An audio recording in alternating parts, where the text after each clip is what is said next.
Shalom, everyone. I'm Brother Doug. My mom is over here on the other side of the table right now. She's not on camera, but she's with me today. My sister Marissa is with us. Our sister Josephina is with us. We are the Awakened by Yahuah Fellowship Group in Yahuah Almighty and Yahushua Messiah. Today we're doing a study called Who is the Right Hand of Yahuah? So we're going to be jumping all around. We're going to be... So if you got physical scriptures, get your Post-it notes or your bookmarks ready because we're going to be jumping all around. So, all right, so let me just get rid of some of these pages from last night's study. All right, so who is the right hand of Yahuah? We're going to start off, honestly, by going, and if anyone has any other scriptures that mentions the right hand, just let me know, but I pretty much got most of them here. So we're going to start off in Psalms 89, verse 21. Okay, so let's see here, Psalms 89:21, and so 89:21. All right, so I'm going to read from the Bren's English Septuagint here, and it says, "For my hand shall support you," so my bad, support him, and my arm shall strengthen him. So his right hand, his arm, shall support him, and my arm shall strengthen him. So again, this is a person. This is not just an arm. Okay, this is an actual person being spoken of. Psalms 138, verse 7. Your right hand has saved me. Okay, Psalms 138, verse 7. And you'll start seeing a connection here with other titles that I believe Yahushua has been known by in the Tanakh in the Old Testament, like the angel of Yahuah. And yeah, that's pretty much it. The angel of Yahuah, the right arm of Yahuah, that's pretty much his two main ones. And of course, wisdom. Psalms 138, verse 7, though I should walk in the midst of affliction, you will revive me. You have stretched forth your hands against the wrath of my enemies, and your right hand has saved me. Now, if we go to, we link that up with Psalms chapter 34, verse 7. It gives the same context, but it says, instead of the arm of Yahuah, it says, the angel of Yahuah will encamp round about them that fear him, that fear the arm of Yahuah. That fear the angel of Yahuah. So the angel of Yahuah will encamp round about them that fear him and will deliver them, will save them. Okay, so we have a connection in Psalms chapter 34, verse 7 with Psalms chapter 138, verse 7. So just people that are keeping track, there's a connection there with the angel of Yahuah and the right hand of Yahuah. Okay, so, all right, so now we're up to Jeremiah, the book of Jeremiah, chapter 27, verse 5, my high arm. Okay, so Jeremiah 27, verse 5, they shall ask the way till they come to Sion, for that way shall they set their face, and they shall come and flee for refuge to Yahuah their Elohim, for the everlasting covenant shall not be forgotten. Oh yeah, that's right. I keep forgetting the Septuagint has chapter numbers that are off. My bad about that. So I had to go to the Masoretic here. Jeremiah 27, verse 5, I have made the earth, the man, the beast that are upon the ground, by my great power and by my outstretched arm, and have given it unto whom it seemed meet unto me, meaning who it seemed good for me to do. So basically it's saying by his outstretched arm, his right hand, the angel of Yahuah, he created everything. So Genesis 1:1, Elohim plural, created the heavens and earth. Okay, That's the connection here in Jeremiah 27:5. This is the same person as wisdom, as we're going to get to later in this study in Proverbs chapter 3. Okay, same person. So we're going to go to, next we're going to go to Isaiah 48 verse 13. My hand has found the earth. So now it even gets more specific with Yahuah's right hand. Isaiah 48 verse 13, I believe it is. So it says, my right hand has found the earth. Mm-hmm. Which means his right hand created the earth.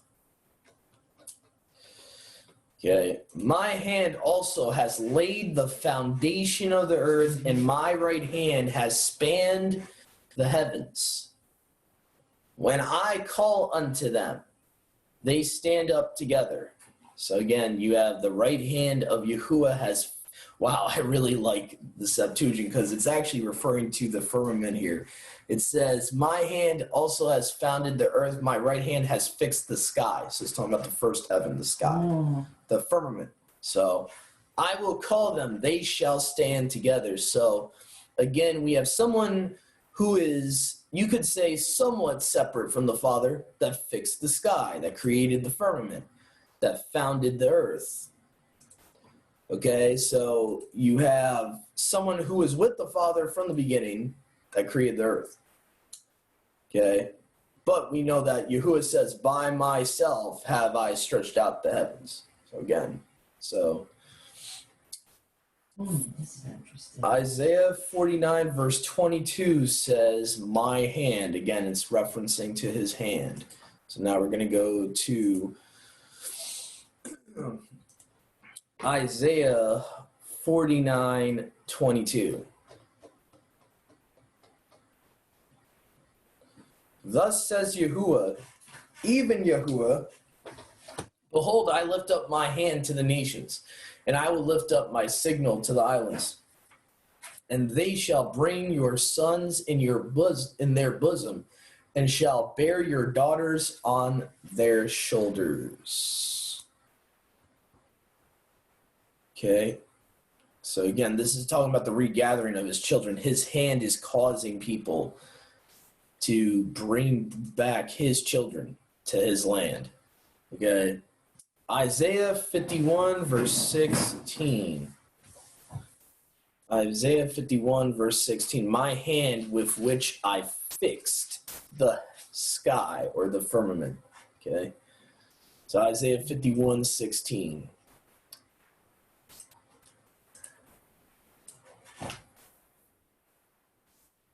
Let's see here. And I have put words in your mouth, and I have covered you in the shadow of my hand, that I may plant the heavens. Wow, that is so different in the Masoretic. That is weird. I put my words into your mouth, and I will shelter you under the shadow of my hand, with which I fixed the sky. Oh, Masoretic's just trying to take Yahushua out of it. Yeah, of course. Of course. So, yeah. The difference in the Brents here, it says, with which. What's the with which? My hand. With which I fixed the sky. So, the Masoretic wants to reword that so people don't get that connection. And founded the earth. So, with his hand, he founded the earth. Yahuah shall say to Sion, you are my people. So again, and that was Isaiah 51:16 in the Bretons. I might make a little note there that it's supposed to be in the Septuagint that I'm reading that from, so people know where I'm getting it from. Okay, so Isaiah, where is it? 51:16. Gonna put a little note here. LXXE. So people know. And you can connect that to Proverbs, which speaks of this person wisdom that he used, that by which he fixed the sky. Okay? Proverbs 3, verse 19. And we're not going to use any New Testament scriptures, just to let all the viewers know this is going to be all Torah and prophets, mostly prophets.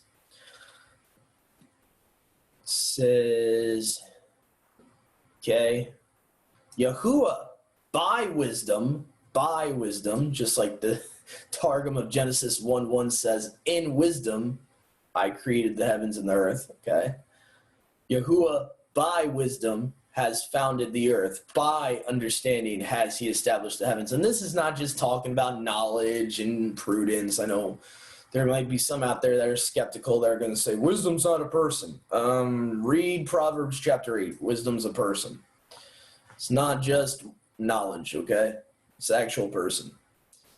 So Yahuah, by his son, Yahusha, wisdom, founded the earth. That's what Proverbs 3:19 is saying. All right, so let's see here. Now we went to there. Isaiah 49:22, my hand. Okay, so now it goes back to the right hand of Yahuah. 49, verse 22. Okay, 49, verse 22. Thus says Yahuah, even Yahuah, behold, I lift my hand to... Okay, we already read this. My bad about that, guys. We already read that. Sorry about that. All right, let me try to move in here so I'm a little bit louder here. Okay, so we did Isaiah 51:16, Isaiah 49:22, Isaiah 51, verse 5. On my arm shall the Gentiles trust. And this is going to connect to Genesis 49, verse 10 of the Messianic prophecy. So Isaiah 51, verse 5.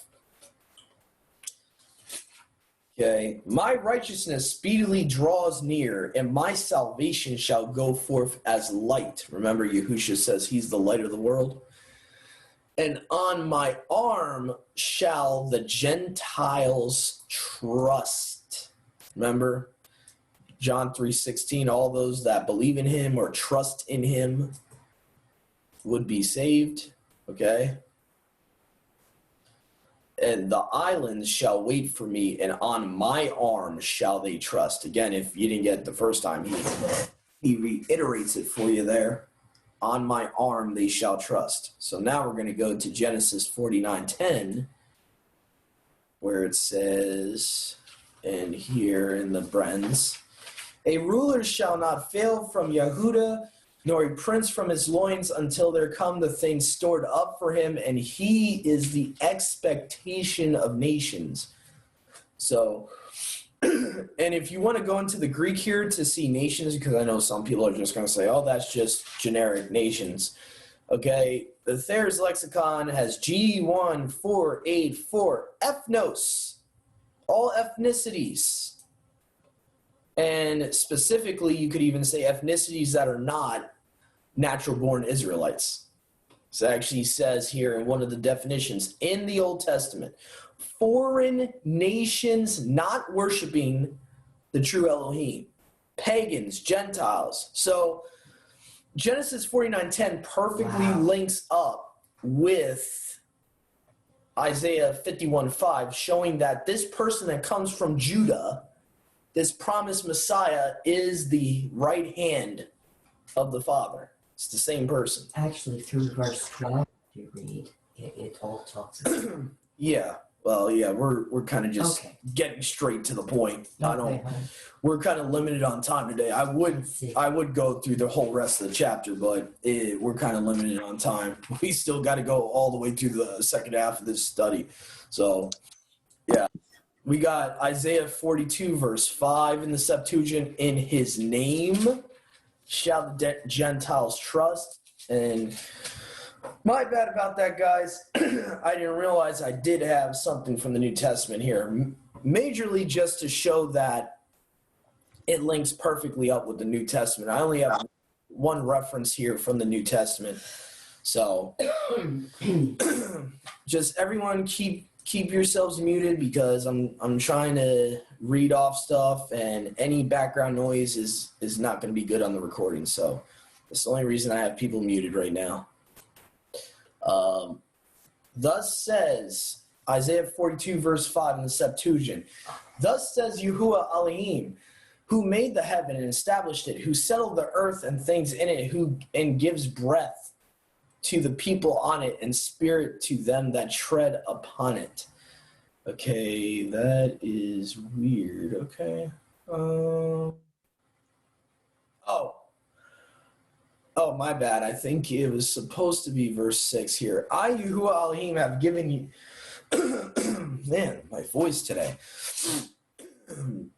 Sorry about that, guys. I, Yahuah Elohim, have called you in righteousness and will hold your hand and will strengthen you. I have given you for a covenant of a ethnos, okay, for a light of the nations. So, again, that obviously goes back to Yahusha. I'm wondering why I must have miscited that verse. I wonder why. I remember it reading differently than that. Isaiah 42:5. Yeah, that's very weird. Let me see something real quick. It might have not been in the Septuagint. I might have been wrong. Let me see here. And stretched them out to spread earth. Yeah. Sorry about that, guys. I did a little mistake there. But anyway, so let's see here. All right, so we're going to go in Isaiah 52:10, his set-apart arm. Isaiah 52:10, his set-apart arm. Let's see here. Yahuah has made bare his set-apart arm in the eyes of all the nations. Man, what's going on with my throat today? Yahuah has made bare his set-apart arm in the eyes of all the nations, and all the ends of the earth shall see the salvation of our Elohim. So it's basically saying that he has revealed his set-apart arm. And Yahuah, yeah, so Septuagint makes it a little bit more clear in this verse. And Yahuah shall reveal his set-apart arm in the sight of all the nations, and all the ends of the earth shall see the salvation that comes from our Elohim. So notice how in this verse, it equates salvation to his set-apart arm. Mm-hmm. That's what it's saying. And what does Yahusha mean? The salvation of Yahuah. So again, it's all connected. The salvation of the Father is his set-apart arm. Okay. So now we're going to go to Isaiah 53, verse 1, the arm of Yahuah. And again, this is talking about who has the arm of Yahuah been revealed to. I'm like paraphrasing right now, but that's what that verse says. Yeah. Isaiah 53, verse 1, which in context is talking about the Tug news of Messiah, the glad tidings of Messiah. Says, O Yahuah, who has believed our report? To whom has the arm of Yahuah been revealed? Well, this is the chapter that really lays it out. Yeah, we don't have time to go through all of that today. The whole atonement. Man. Yeah, I definitely don't have time for that today. That would be a separate video on who is Isaiah 53 referring to as the suffering servant. That would be a whole nother video that we'll do in the future. Isaiah 63, verse 5, my arm saved them. Again, remember, guys, we read earlier, Psalms 34:7 says the angel of Yahuah saves those that fear him. So again, is it talking about a separate person, or is it talking about the same person? It's just a different title. So, my arm saved them, Isaiah 63:5. So now we're going to go to Isaiah 63:5. And so, Isaiah 63, verse 5 says, and I looked, and there was no helper, and I observed, and none upheld. Therefore, my arm delivered them, and my anger drew near. Oh, and just a little anecdote. In Genesis 49:11, I know this is a completely different topic. This is like a oneness type of thing, type of connection. But if you look at Genesis 49:11, it says that the person that comes from Judah's loins, his garments would be dipped in the blood of grapes, like, the winepress. But then if you go to Isaiah 63, Yahuah is the one coming from Edom, destroying his enemies, and he has the blood of grapes all over his garments. So just a little anecdote there I wanted to put there just for people that might not know about the other paradigm of the oneness between Yahuah and Yahusha, because usually people in our walk are more separation doctrine rather than oneness. So anyway, so here we go. Isaiah 63:9, the Masoretic text mentions this angel of the presence. Notice it's this just 4 verses later from the arm of Yahuah. So notice it's the same context. So now we're going to go to Isaiah 63:9. All right. Out of all their affliction, let me go to Masoretic here. In all their affliction, he was afflicted, and the angel of the presence saved them. In his love and in his pity, he redeemed them, and he bare them and carried them all the days of old. Now, I want to make, stupid thing, man. I don't know why it's doing that. Sorry about that, guys. My camera went down. So another anecdote I want to make is that if you look at Judaism, they actually accept the angel of the presence. Unfortunately, they turn him into this person called Metatron in the Kabbalah version of Judaism. They talk about the angel of the presence is this Metatron guy, and unfortunately gets twisted, and they think Enoch, when he got taken to heaven, became the angel of the presence. So they, because they don't want to believe who is the angel of the presence. So, they got to put replacement theology there. In actuality, who they know, the angel of the presence, who they call Metatron, is actually Yahusha. They don't even realize it. They reject the person who is the angel of the presence, yet they have a sect in Judaism that accepts the angel of the presence. That's irony to me, because they actually accept this idea in Isaiah 63:9. There's this angel of the presence that is above all the angels, mind you, not a regular angel, that Yahuah uses to save people, but yet they don't accept a divine deity Messiah. I don't know that. I just wanted to put that out there.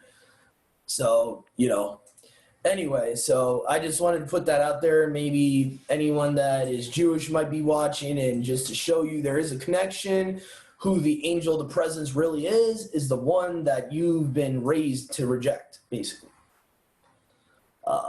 So anyway, Exodus 33 verse 23. And the reason I know that is because if you look into Exodus 3:2 in the Targum of Jonathan calls the angel of Yahuah that spoke in the burning fire in the Targum of Jonathan, he calls him Metatron. So even Jonathan ben Uziel, understood. But anyway, I digress. Exodus 33 verse 23.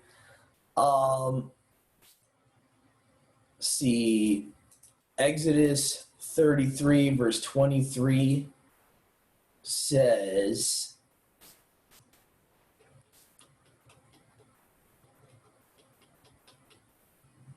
and I will take away my hand, and you shall see my back parts, but my face shall not be seen, which perfectly correlates with the New Testament where it says no one has ever seen the Father. But yet, Moses spoke to him face to face. How do we reconcile that? Well, Paul says in Colossians 1:15-16 that he, referring to the angel of Yahuah, the hand of Yahuah, wisdom, he is the visible image of the invisible Elohim. So when Moses is talking to Yahuah, and he sees him face to face, he's actually seeing an exact duplicate of the Father. He's not literally seeing the fullness of the Father. He's seeing Yahusha, if that makes any sense. Okay? I will take away my hand, Yahusha, And you shall see my back parts, but my face shall not be seen. So that's Exodus 33:23. So that's usually how I talk to someone that doesn't believe in the New Testament, and usually brings up, how the New Testament says no one's seen the Father, but Jacob saw him face to face, and Moses saw him face to face. Oh yeah, they saw Yahushua. That's how you reconcile that. Yahushua is the visible image of the invisible Elohim. It's really simple. As long as you don't start throwing away the New Testament, it's really simple.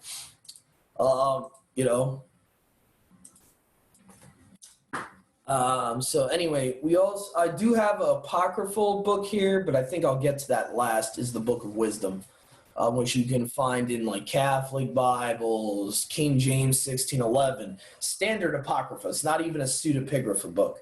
It's a standard apocrypha. So we'll get to that at the end.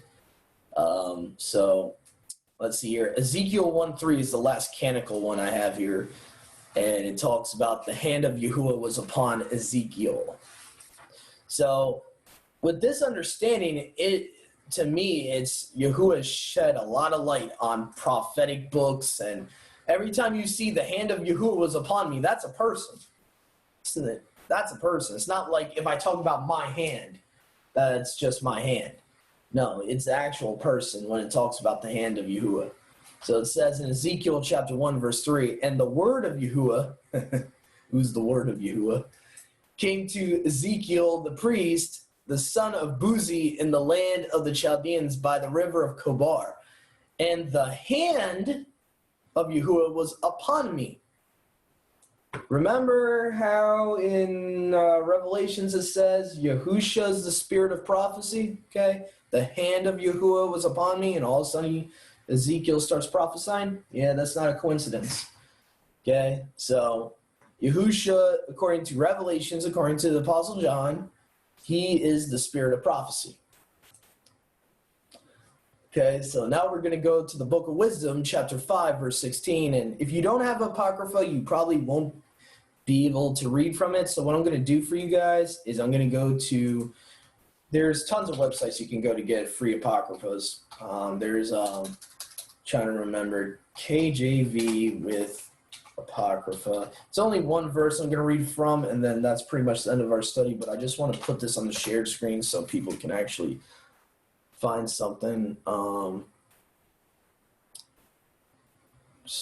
yeah, I know what it's called. Scripturaltruth.com. Yeah, there we go. Scripturaltruth.com. And this guy's a Christian, and he reads from this stuff. He, dang it, wrong website. They always, yeah, here we go. So these are free PDFs format that you can open up in Adobe Acrobat, and you got Tobit, Judith, Esther, Wisdom, Sirach, Baruch. I mean, pretty much the whole King James with Apocrypha here in PDF format. So I'm going to click on Sirach, not Sirach, my bad. I wanted to look at the Wisdom of Solomon, my bad. I always get those two mixed up. So now we're going to look at, and I'll give people the link in this description of the video when this gets uploaded. These are free to download for you to print out for yourself. Feel free to do that. Okay, so we're going to start. We're going to just read verse 16 here. Therefore shall they receive a esteemed kingdom. Oh, I wonder what that's referring to. Oh, maybe Daniel 7? And a beautiful crown from Yahuwah's hand. Remember how Yahushua says in Revelations, let no one take your crown? For with his right hand shall he cover them or protect them, and with his arm shall he protect them. Okay?